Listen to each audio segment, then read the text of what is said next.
Welcome back to Beyond Global Waves. Always a pleasure to be here. This time we're taking a deep dive into the American dream.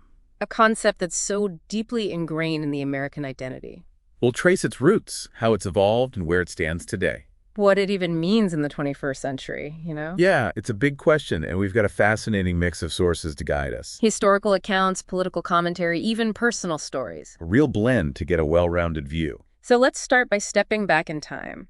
Imagine yourself as a 19th century German immigrant. Arriving in America for the first time. Exactly, seeing it as an escape from the despotism of Europe. A land of freedom and opportunity. Precisely a place where your hard work and talent actually determine your success, not your family name or social standing. That classic rags to riches story. Right, and this idea was further amplified by the vast American frontier. Think of Frederick Jackson Turner's frontier thesis. Oh yeah, I remember learning about that. He argued that the frontier was a crucible for the American spirit. It symbolized self-reliance, freedom, and the chance to carve out a new life. It's almost like that wide open space embodied the American dream itself. Exactly.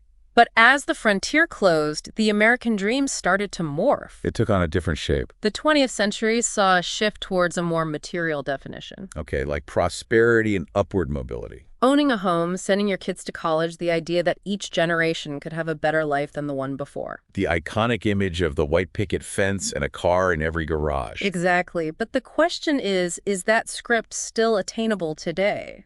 Our sources suggest it's become a lot more complicated. We're seeing data that shows declining social mobility in the U.S., especially when compared to other developed nations. which challenges this idea of America as the ultimate land of opportunity. And this brings us to a really crucial moment in recent history, the 2025 Trump election. Oh yeah, that was a turning point. The American dream, or maybe the fading American dream, became a central issue. With different sides offering starkly different perspectives. So let's dig into those contrasting visions. Okay, so on one hand, you had Donald Trump tapping into a sense of economic anxiety, especially among blue-collar workers. People who felt like they were being left behind. Exactly. He promised to bring back manufacturing jobs, lost to globalization, revitalize struggling industries. A return to American manufacturing dominance. And he appealed to a sense of nationalism, putting America first, emphasizing border security. So his approach to reviving the American dream was? It's centered around deregulation. He argued that excessive government interference was stifling economic growth and individual initiative. So less government, more individual freedom.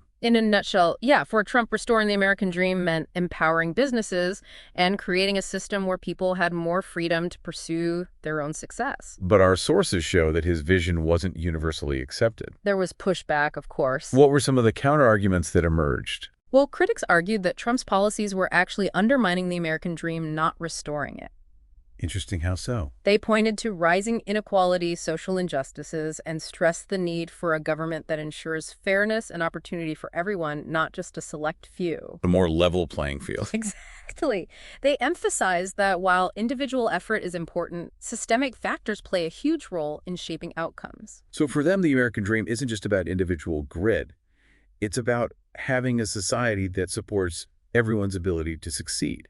Precisely. And this debate about the role of balance between individual responsibility and societal support, it's a key theme that runs through many of our sources. It reflects a fundamental disagreement about what the American dream should look like and how to achieve it. And it's not just a black and white issue.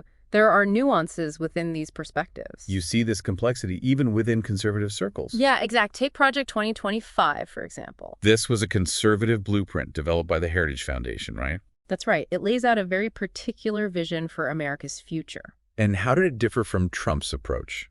Well, it emphasizes traditional values, limited government, and a strong national identity. So a different flavor of conservatism compared to Trump's more populist style. Yeah, you could say that, and it shows that even within a single ideology, there are diverse interpretations of the American dream and how to pursue it. Which makes it even more crucial to think critically about these issues. Absolutely. We can't just passively accept prepackaged versions of the American dream anymore. We need to grapple with the complexities, Yeah. understand the historical context and its implications in today's world. And that's where a framework like NEXUS-IBA comes in. Ah, yes, NEXUS-IBA. It's a way of understanding how individual choices, belief systems, and actions interact with the broader economic, political, and historical landscape. Like a recipe where individual choices are ingredients The economy is the oven temperature, and history sets the cooking time. That's a great analogy. It helps us see how these factors work together to shape outcomes like the American dream. So NEXUS-IBA helps us make sense of how individual pursuits are both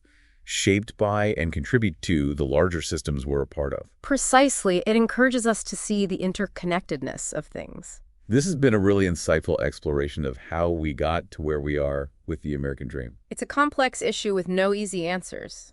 But by understanding these complexities, we can start to think more critically about what it means for each of us and for society as a whole. And that's a crucial first step. Absolutely. As we dig deeper into these different views of the American dream, there's a really striking article from the week that compares Martin Luther King Jr.'s vision to Donald Trump's.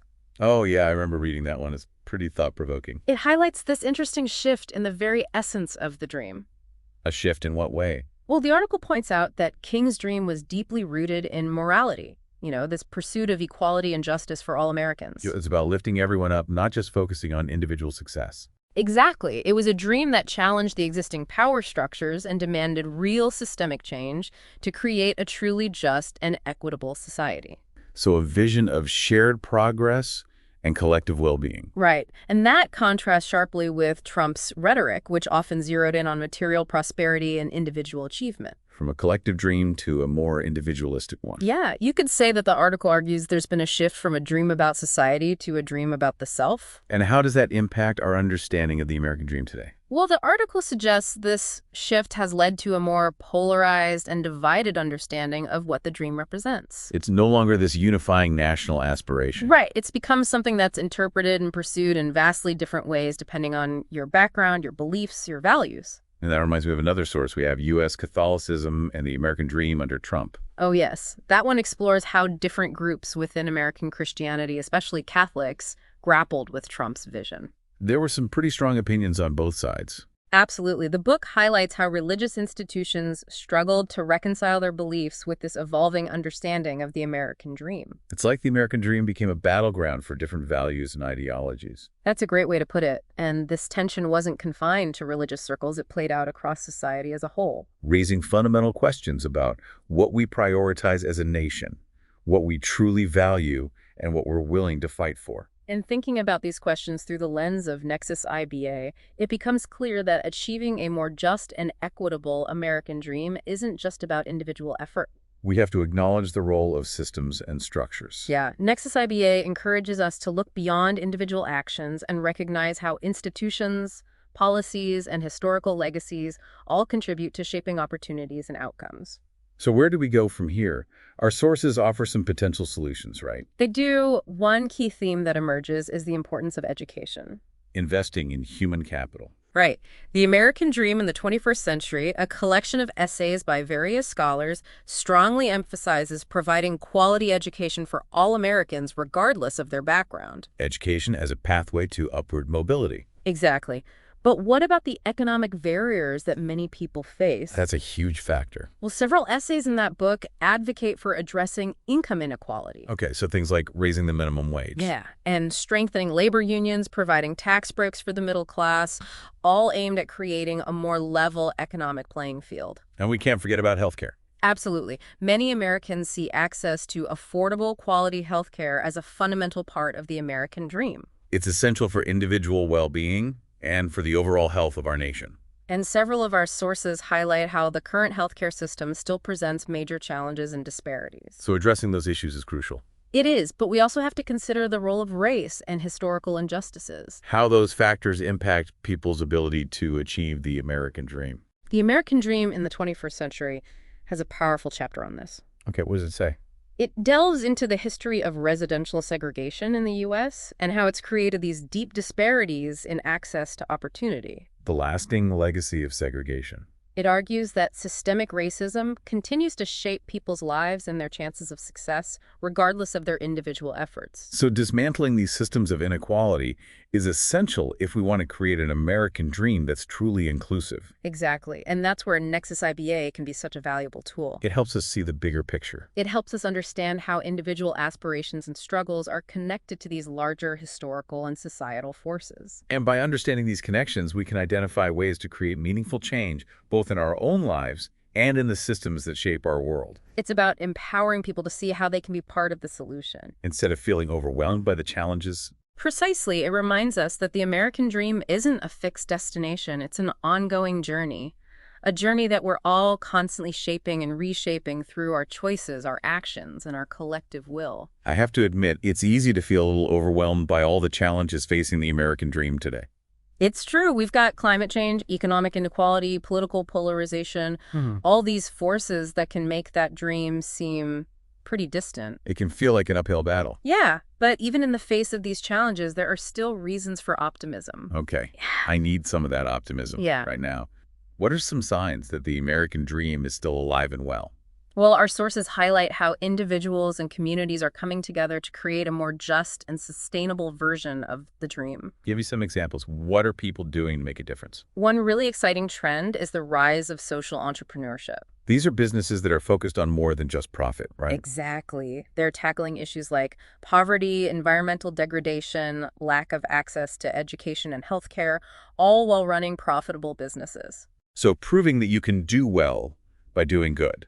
Precisely. They're weaving social responsibility into the very fabric of our economy. And then there's the rise of conscious consumerism. Where people are making purchasing decisions based on their values. Exactly. They're becoming more aware of the impact their buying choices have on the world and choosing to support companies that align with their ethics. It's like voting with your wallet, supporting businesses that are ethical, sustainable, and socially responsible. Yeah, exactly. But of course, conscious consumerism alone isn't enough. It needs to be part of a larger shift. One that includes policy changes and systemic reforms. Absolutely. And the encouraging thing is that we're seeing these shifts happening at multiple levels, from grassroots movements to policy debates. So it's not just about individual actions. It's about changing the systems that perpetuate inequality. Exactly. And that's where NEXUS-IBA helps us connect the dots. It reminds us that our individual choices are intertwined with these larger forces. Right. NEXUS-IBA highlights how our individual choices, beliefs, and actions interact with the broader economic, political, and historical context. So instead of feeling powerless, NEXUS-IBA shows us how we can be part of the solution. Exactly. It's a reminder that the American dream isn't some fixed destination, it's an ongoing journey. A journey that we're all on together. In one that we're constantly shaping and reshaping through our choices, our actions, and our collective will. This deep dive has been such a fascinating exploration. It really has. We've traced the American dream from its historical roots to its present-day complexities, and we've explored ways to navigate this evolving landscape. Using tools like NEXUS-IBA to become more conscious and engaged citizens. Exactly. And for all of you listening out there, here's a final thought to ponder as we wrap up. I'm all ears. If the American dream is truly about pursuing happiness and well-being, what role can each of us play in making that dream more accessible, more equitable, and more aligned with our values? That's a great question to leave our listeners with. It's about creating a world where everyone has the opportunity to thrive, not just the select few. And until our next deep dive, keep exploring, keep learning, and keep pushing beyond global waves.